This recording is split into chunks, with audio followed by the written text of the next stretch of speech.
Hey everybody, welcome to Rev'd Up for Sunday. We are the clergy of St. Mark's Episcopal Church in New Canaan, Connecticut. I'm Peter Walsh. I'm Justin Crisp. I'm Elizabeth Garnsey. So as many of you know, once a week we sit down, the three of us, with our new fancy dancy microphones, and we take a look at the gospel for the coming Sunday. This week we have the Pharisee and the publican, the Pharisee and the tax collector, one of those parables that is only in Luke. And I'm just going to say we are in some super duper dangerous territory here, amigos, because we have turned this shocking parable into a caricature, and we think we know it all when we don't know a thing.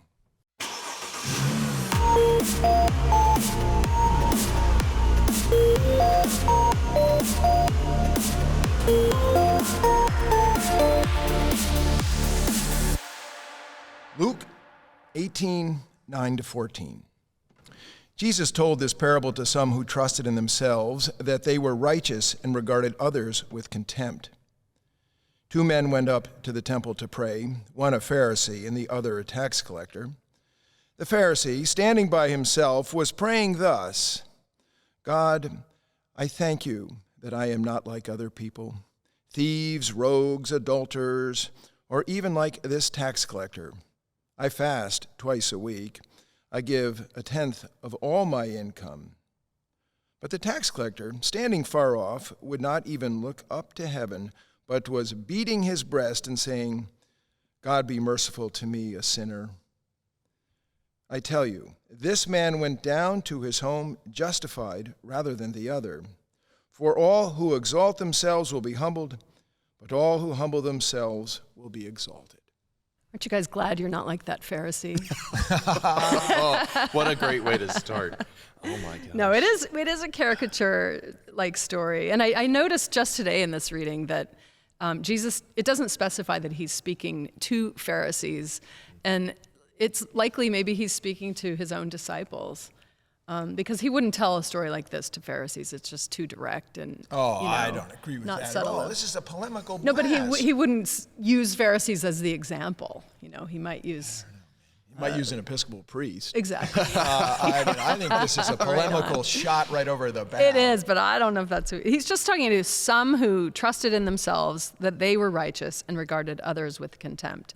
And I guess my point is that anybody's capable of this. You don't have to be our caricaturized Pharisee to think too highly of yourself. And I'm sure I know some of his disciples all throughout history, could, myself included, think pretty highly of himself. Yeah, right? That's yeah. for sure. For sure. Yeah. So anyway, just who it's addressed to, I think we take for granted. We don't really know who he's talking to. It's a very wide scope of people that this is targeted to.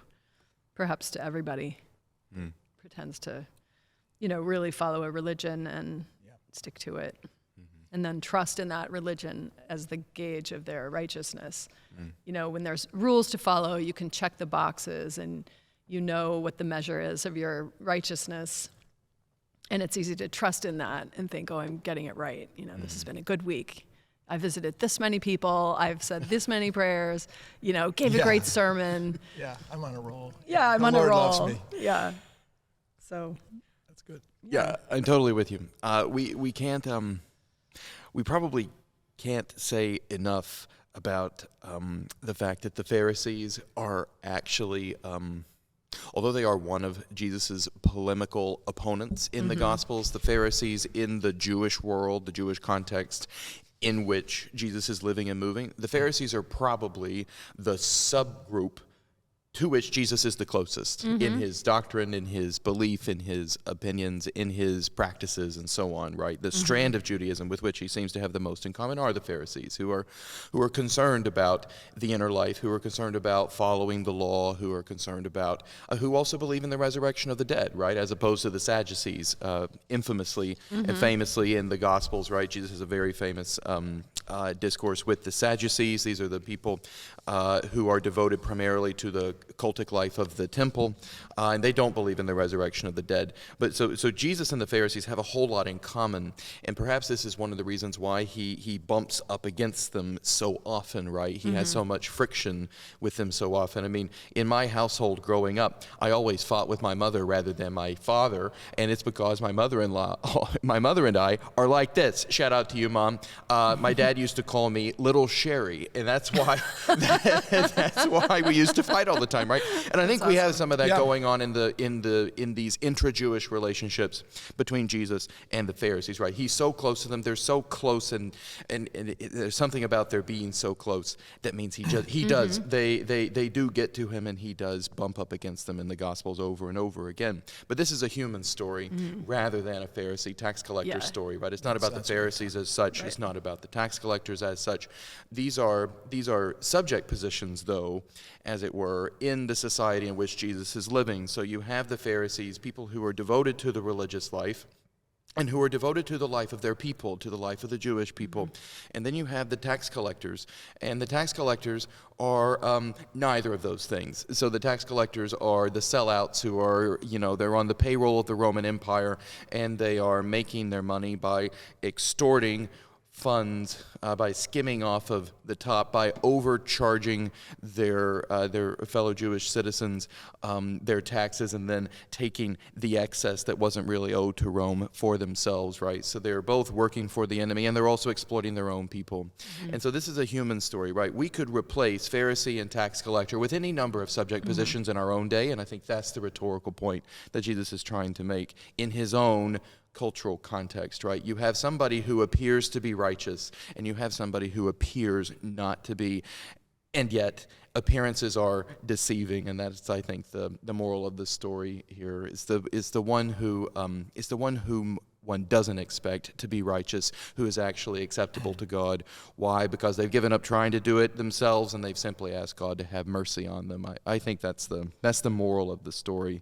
And the Pharisee and the tax collector, these are characters from his own cultural context, and we could very well put in characters from our own.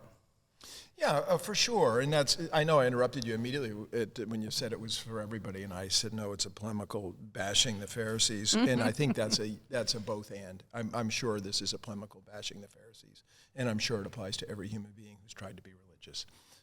Just in the context of I should maybe back away a little, I'm sure, but in the context where they say those who trusted in themselves, I think in Luke's context that would be pretty clear that was the Pharisaical community.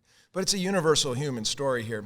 And this is like an onion. Every time we get into one of these things we think we know, and we start to peel it back. So just as few things about, the Pharisee, again, the Pharisee is in some sense following the Ten Commandments, doing everything he's supposed to do. There was one commentator who I read, I love this. It said, to thank God for election and to speak of one's devotion, do not of themselves make a prayer of do not make the prayer hypocritical or self-congratulatory. It's not really until he starts playing God and saying, hey, but how about this other dude? I'm so glad I'm not like him. And when you start to get into he's playing God a little bit here, maybe a lot of it, but just think about that in our own context. How many times have you been in a Christian context where someone began by, I'm thanking Jesus that I once was lost and I'm saved. And so his thanking of election is no different than a Christian thanking that they were awakened to the Spirit, amazing grace, for instance. And then secondly, to say, I've done the best I can to be devout. I've done the best I can to be in relationship with you. And so there are other things in the prayer that in the position here that can make this complicated. So if you don't mind my saying, I've plunged into this a little bit in part because I'm the preacher man, and so and I know I have no time coming up, so I really needed to get a head start here. But listen to this. So it says in the translation, back to the Greek translation, we're always messing with the translation and with the lectionary here, but it says the Pharisee, standing by himself, was praying. And so how are we to interpret that? So just want to begin with standing, right? So standing was the normal position for private prayer in Judaism You can still go to the Western Wall today and see the men standing there, the women on the other side of the barrier standing there too. If you've ever been in an airplane flying to Ben Gurion Airport, you can see at the appointed hour that all the men go to the back of the plane and stand and try to face Jerusalem. And what is we do behind the altar, the Iran's position is standing. So standing is what these people did to prayer. They're not kneeling here, right? And so where are they standing? It's not shocking they went up to the temple to pray. It's shocking that perhaps the tax collector went up to the temple to pray, right? But because he's ritually unclean, he's touching Gentiles, and for all the reasons you laid out, and they get up there. But how do we translate this? Because it's unclear in the Greek. It can be translated that he was praying with himself. In other words, this is like a soliloquy, like we had in the previous parable, or Fitzmyer, who we've all read, used to read. He's praying about himself. And how many of us, we all pray about ourselves, right? I mean, think about your morning devotions. At some point, you're like, okay, Lord, man, it's a mess out there. It's a mess in here. You got to help me, dude. We do pray about ourselves. And then the other potential translation is he stood by himself. And since this would be as seen in the, where people are worshiping together in their private prayer, that he stood apart. And another famous biblical commentator said, he took up a prominent position. So in other words, he was even going to be fancier than the other devout people. So, how do we want to, see this guy, where in Jesus' day, there would be nothing shocking about this. And even in the Babylonian Talmud, which shout out to Russ Barksdale, who introduced me to the Babylonian Talmud, there's a prayer in the Babylonian Talmud that sounds exactly like this guy's prayer, literally exactly this guy's prayer. Basically, thank you for allowing me to keep the Decalogue. When he says he's not all these other things, this is the Decalogue in reverse, right? Thank you for letting me keep the 10 Commandments, and thank you for making me one of your elect.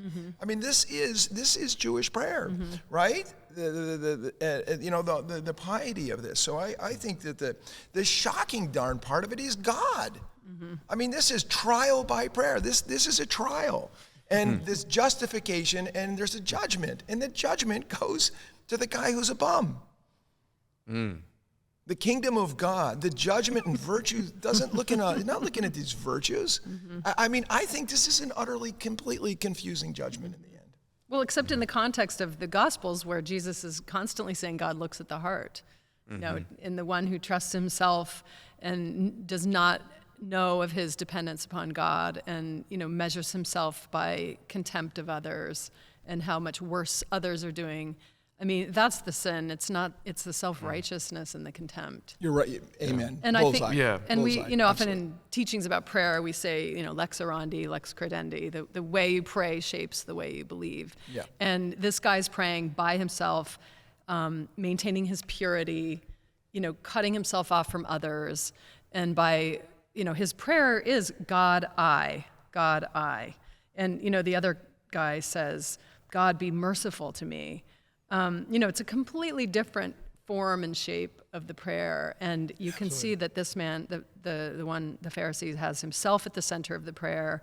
It's like he's grooming himself openly before God, like a cat. Kind of preening, I guess is the word I'm looking for. Is kind of preening. Right.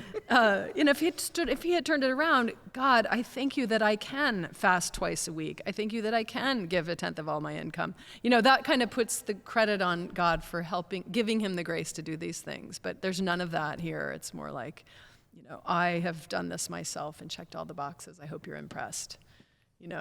I'm impressed by your answer, is what I'm impressed by. There's 5 I statements there. Yeah. But the I statements separate him from the we. Yeah, and he begins with I. And you have a heart for the we. You're always coming to the we. That's interesting. Good. Yeah, I said earlier that the Pharisees were devoted to the inner life as well as to the following of the law and so on. They believed in the resurrection of the dead. I misspoke there. It's not so much that they're devoted to the inner life. It's rather that they're devoted to the outer life as a way of generating the inner life. And this is a dispute. This is one of the theological disputes that Jesus is having with and among the Pharisees in the Gospels, because Jesus is always, especially in the Gospel of Luke, I think, looking towards the heart, looking towards the inner disposition, which is the one which Jesus believes to be important. And the Pharisees had a kind of theory, which, to be honest with you, is rather similar to that of Saint Benedict in the Christian tradition, right? Which is do, and then the doing of the thing will create the inner disposition. And that seems to be the way that the Pharisees thought about things. And Jesus says that's cart before horse. Rather, it's that the heart has the right disposition, and the heart manifests itself outwardly. It always seems to me, in the reading of Luke in particular, the inward comes first, the inward conversion, which is by God's grace, and then what comes out of that is good, rather than one does a bunch of good things and then somehow it forms one in like habits of goodness, and so then the goodness gets internalized. I think there's a reading of the Sermon on the Mount, or in Luke, the Sermon on the Plain, for instance, that would track with what I've just said, but we don't have the Sermon on the Plain in front of us here. I do think it's all about mercy in the end, and that what distinguishes the tax collector and the Pharisee in this story, this Pharisee and this tax collector, is the inner disposition of either self-justification, the attempt to be self-righteous, or simply clinging to God's mercy and giving up that game once and for all. In chapter 17, Jesus is talking to some Pharisees who the text says were lovers of money, right? So we've been moving through. I mean, it's almost felt like plotting, depending on whether you like this section of Luke or whether you don't. Right. Travel journey. Oh my gosh! I'm like, gosh, the lectionary do this in Mark too? A C-SPAN travel journey. Exactly. You get these itty bitty pericopes, and we're spending Sunday by Sunday. We've not actually made a whole lot of progress since August. We've made it like 3 chapters. Anyway, so this is the section of Luke chapter 17 that comes right after the parable of the dishonest steward or the dishonest wealth. I know you don't know if it's a parable or not, and you hate the title. We're just going to keep moving on to Cincinnati, as you said in the sermon 2 weeks ago. So here in Luke 17, Jesus is talking to some Pharisees who it says were lovers of money, and they were ridiculing Jesus. And so Jesus says to them, "You are those who justify yourselves in the sight of others." And that's the through line here that's being carried into Luke chapter 18. And this word justify here appears here. I tell you, this man went down to his home justified rather than the other. This justification, the Greek word, means to acquit of something. It's like a kind of courtroom metaphor. To acquit of a crime, or to be declared righteous, to be vindicated, or to be freed. Yeah. And this is language which gets picked up in the sequel to Luke, right, in the book of Acts, in St. Paul's first sermon there, where he says, by this Jesus, everyone who believes is set free, which is that word for justify, dikaiotheni, from all those sins from which you could not be freed by the law of Moses. It's this idea that there's that God is justifying you by grace, a justification which in Paul's letters, not in the book of Acts so much as in Paul's letters particularly, I'm thinking about the book of Romans, he says it is by this grace that both the Jew and the Gentile are justified and set free. So that it is this inner conversion, this inner disposition that, I get to give up the game of trying to be good on my own. I get to give up the game of trying to justify myself in the sight of others. I get to give up the game of trying to be perfect. I just need to throw myself onto the mercy of God. That's the inner disposition of the heart. You cling to the Lord, and then that inner disposition can manifest itself in good, but the order has to be that. It has to be that inner movement of, I'm okay. It's the to quote, I think it's Leslie Newbingen, to whom I was introduced by the great preacher Fleming Rutledge.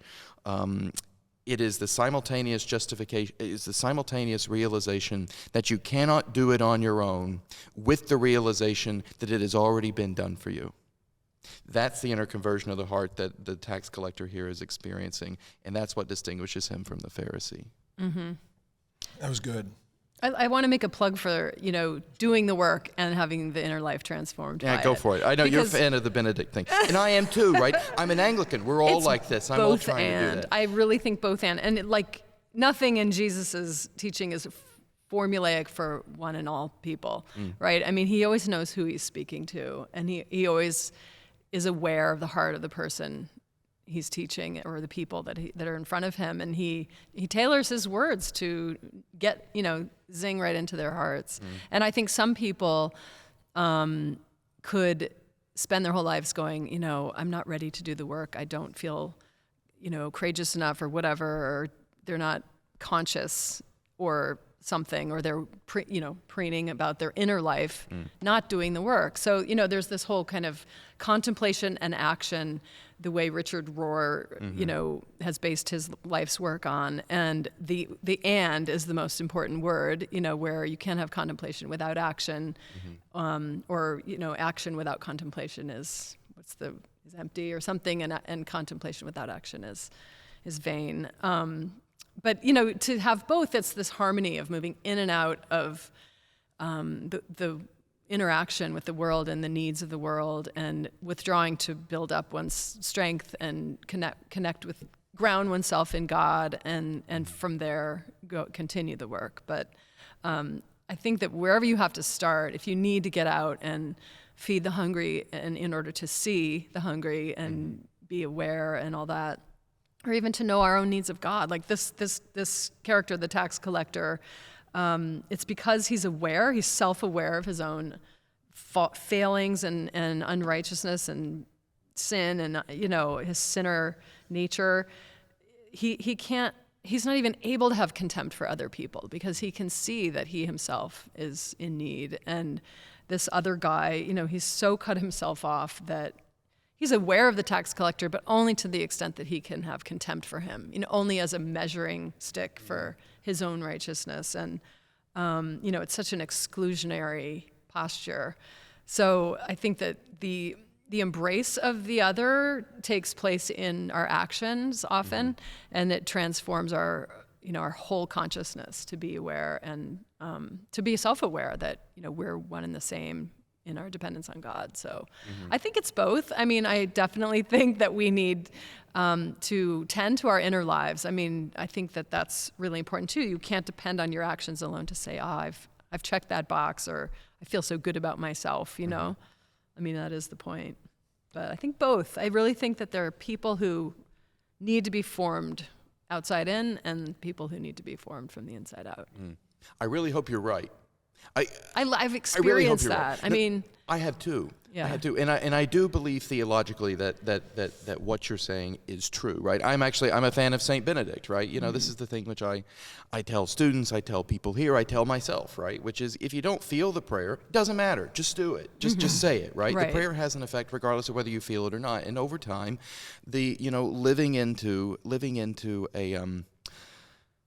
living into a whole way of life, which it is one's aspiration really to feel and to own the truth, goodness, and beauty of, to live it, even if one doesn't feel all that stuff, will eventually produce the inner disposition that you're looking for. I would love that to be true. The only thing is that in the Gospel of Luke, he's got all this stuff about, it's not what goes into the body that defiles, it's what comes out of the heart that defiles. And so the problem that I've always had with Luke is I feel like Jesus is targeting that Benedictine side of my piety and saying, actually, it is about your heart. The heart's supposed to come first, and if your heart's not right, neither's the prayer. But I'm like, but wait a minute, Jesus, I don't want. What are you talking about? I got to just pray. So I really do hope you're right, and I do believe theologically that when you see Luke when you see Jesus' teaching in the whole context of the scriptures and the tradition, it's true. But I stand by the fact that in Luke, he does have this agenda, and it is supposed to make people like us uncomfortable in that regard, that there's something about the heart which is supposed to come first, because that's the substance really of his whole debate with the Pharisees. The Pharisees have got all the outward stuff right, and he's saying it's not transforming your heart, and the heart is all that I really care about. Yeah, I mean, I think both your comments are great, really, really true. I do think that in Luke, the Lucan context, it's maybe a little bit more nuanced. I mean, where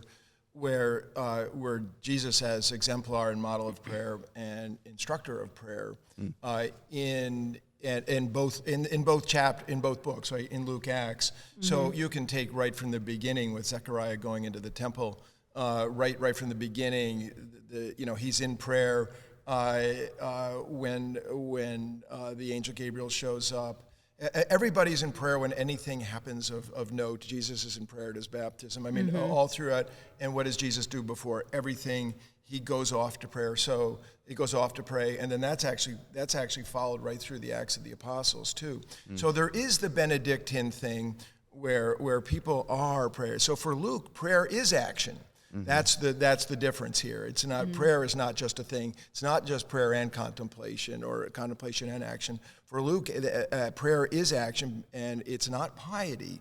It is relationship. Prayer is the relationship. So if you don't pray, you're not in relationship in Luke's understanding of things. So and your Benedictine look at this. I mean, all I can think of is Bishop Grein.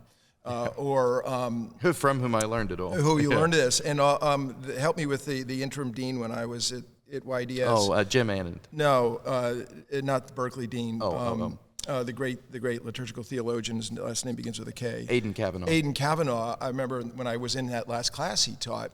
He was really fired up, and he was like, I can't stand Jesuits. They're all about feeling. That's a great take. Somebody should tweet that right now. I hate Jesuits. Yeah. He said he couldn't stand. That's what he said, but I was trying to soften it by saying he couldn't stand. He said I hate Jesuits. He goes because what did Ignatius want you to do? He wanted to check in on your feelings all the time, like 3 times a day. How do I feel? How do I feel? And he said and Aidan Kavanaugh was a Benedictine. He said it's not how you feel, it's whether or not you show up. And the whole rule of Benedict is about just keep showing up. That's what it is. It even has about mercy. If the guy or gal is late to prayer, how long do you wait before you begin the Angelus kind of thing? And so, I mean, it is a both and, but I think it's important we don't caricature that either. And that in trying to live that relationship, right? I mean, I just have to say this kind of boasting thing.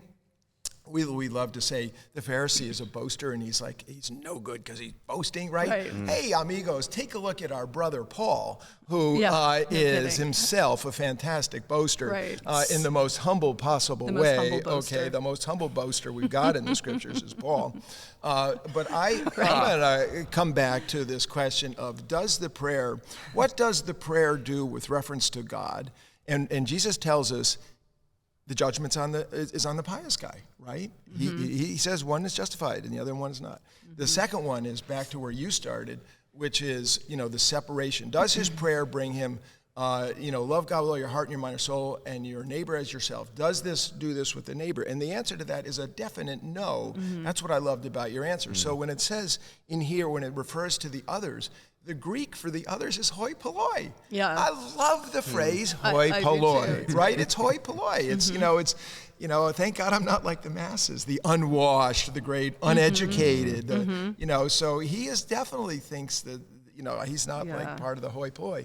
And I think that if we are to be converted to the kingdom, because this is all about the kingdom, right? And this is 2 prayers. We have 2 parables about prayer, following and teaching a small little eschatological teaching. And so what are these things saying?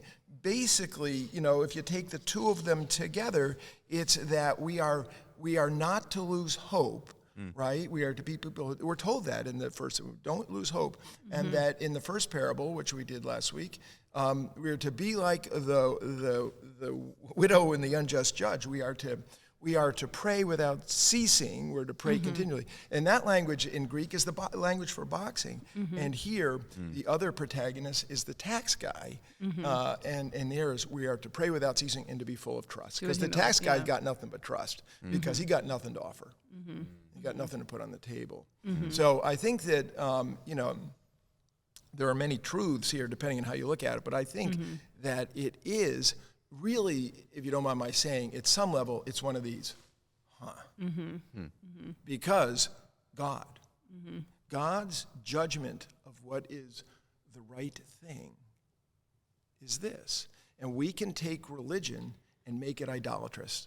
We can take religion and make it divisive. We can take religion and make ourselves feeling superior to everybody else.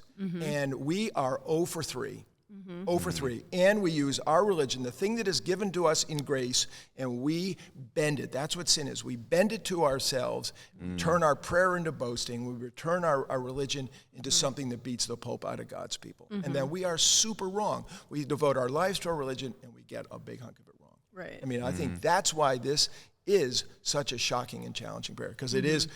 I'm sure that this is polemical toward the Pharisees, but you're absolutely also right. It's for everybody who's religious. And, I'm channeling Jewel when she was our guest on this podcast about this this humility that's sort of the browbeating or, beaten down posture of, I'm so unworthy, I'm so terrible, I'll take the very most disappearing place. And that's another form of, idolatry could be a word for that, but it's also just a sad teaching that many people receive, that, you're better if you're squash like a bug, and squash yourself like a bug. And I'm remembering your comments last week too, Justin, about the importance of honesty before God, and to have a false humility is just as bad, as having this false self-righteousness, to say I'm so, unworthy, I'm just, all the things that you might say. But so I think, one has to respond to this with a fair amount of silent contemplation, to be like, what is Jesus really telling me in my heart about my need to pray, in what posture, and what's my honest state before God. And, I think whenever a prayer begins with thanksgiving, it must be a thanksgiving of, I am because you are, that type of thing, and not be just, thank you, I'm so XYZ, like the self-referential nature. Can I also take a moment? I had some thoughts about some cross-references in Luke that I think, back in chapter 14, Jesus was teaching about taking the lower seat at the table, and how that was the way to carry oneself among our brothers and sisters. Look for the lower seat, don't rush to the higher seat. And here they're in God's house, at God's table, and one's taking the higher seat and one's taking the lower seat. And, this guy's standing far off, would not even look up to heaven, beating his breast and saying, God, be merciful to me, a sinner. So this, like, standing far off, beating his breast, these are postures of remorse and grief and repentance. And then when you get to Luke 23, where they're at the foot of Jesus' cross and he's died, it's the centurion who declares Jesus righteous. And he's just been a spectacle of humiliation for the people, in front of the people, and they've all gathered to watch it, And he's declared righteous in that moment. And then those verses say, actually, the crowd stands far off and they go away, the crowd goes away beating their breasts. Right. And then the acquaintances, including the women, stand far off. They stand at a distance. So really, literally everybody who's witnessed this declaration of righteousness on the heels of the spectacle are remorseful and grievous, and they're kind of all just made aware in that moment of their shame and their guilt.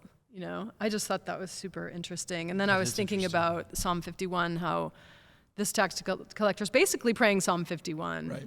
I know my transgressions too well. My sin is always before me.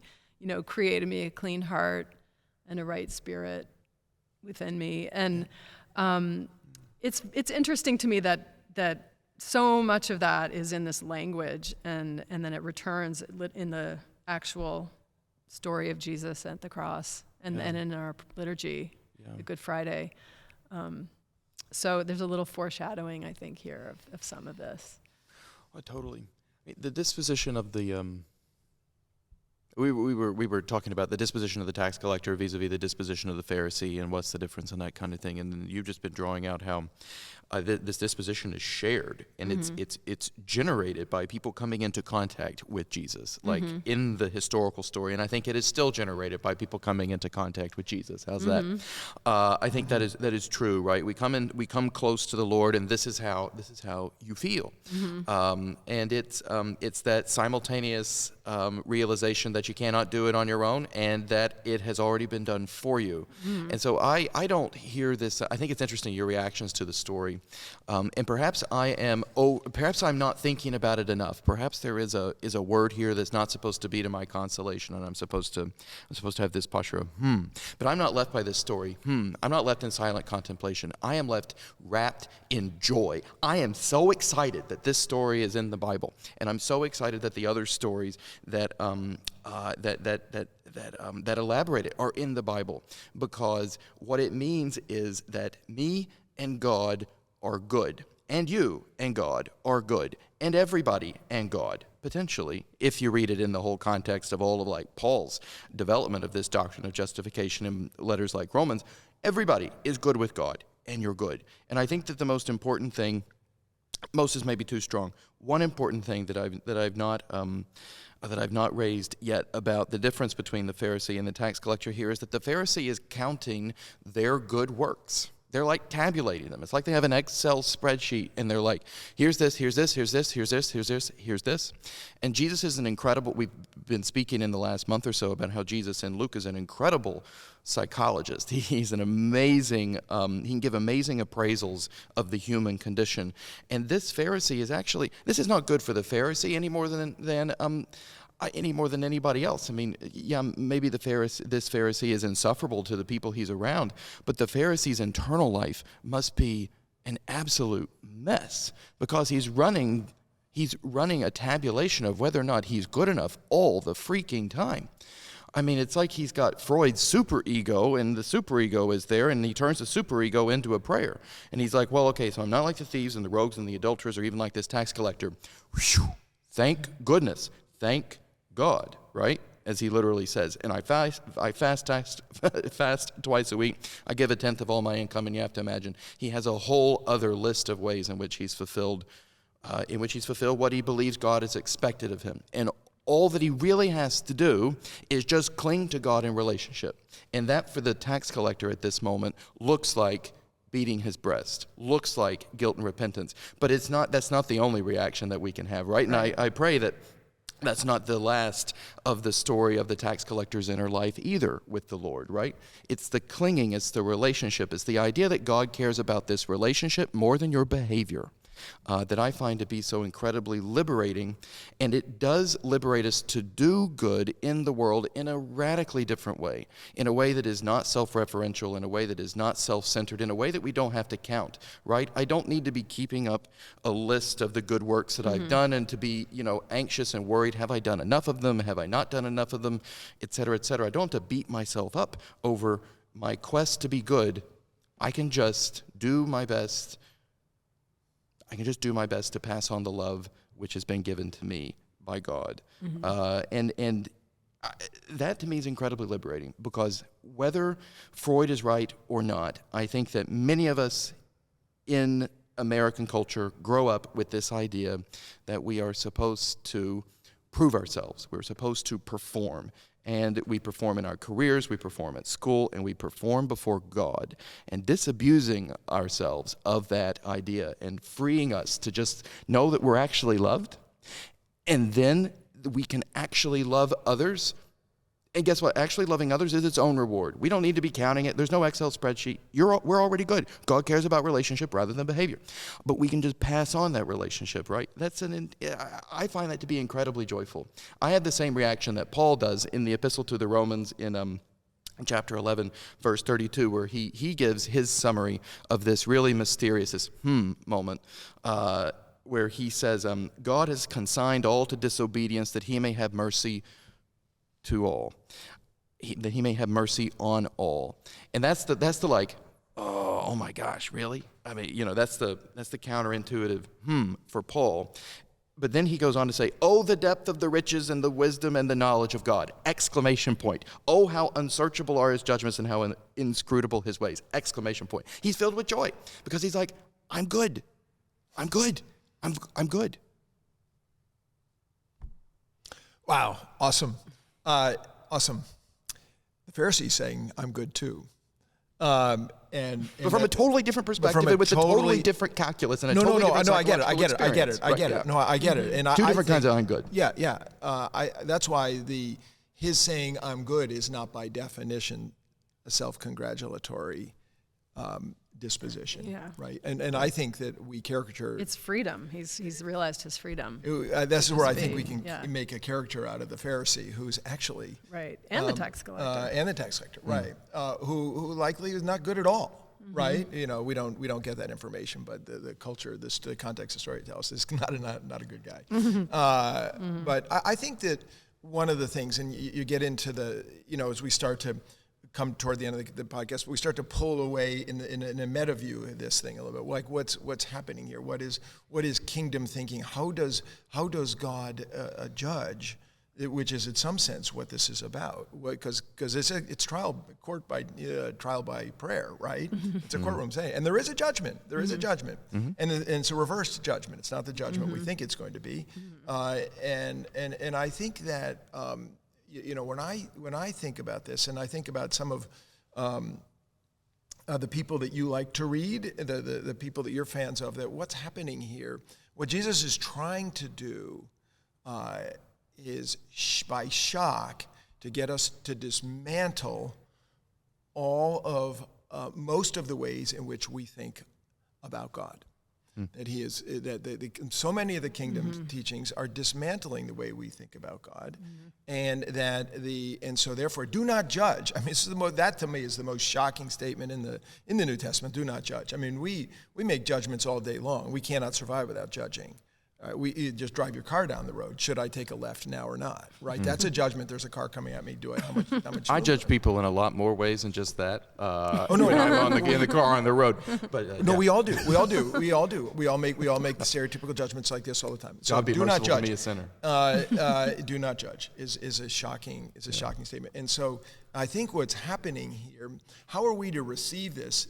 And I think is to call into question our judgments, and secondly, to call in the movement, the movement of kenosis, the movement of emptying, that the only way we can do is empty ourselves before the divine, and then lay ourselves into this mode. Like, actually, we don't really know anything. We actually know shockingly little, and a lot of our judgments can be divisive, and a lot of our judgments can become idolatrous. A lot of our, every time we center into, I think that's why Jesus says don't judge, because all these things start to happen, where we turn a good thing and bend it to ourselves, and that we then in the end can find ourselves not loving our neighbor, or and so the capacity of the divine to love is obviously so much greater than our capacity to love, and Jesus is constantly trying to break down those elements in us, and that prayer at its best warms our heart to love all people. Prayer at its worst makes us self-righteous and divisive, or something like that. Right. And it is, you're talking about reading this. How do we read this in the context of the whole of the Scriptures, which is really a great way to read this. But I think there's just. This is just like super chewy stuff, super chewy stuff.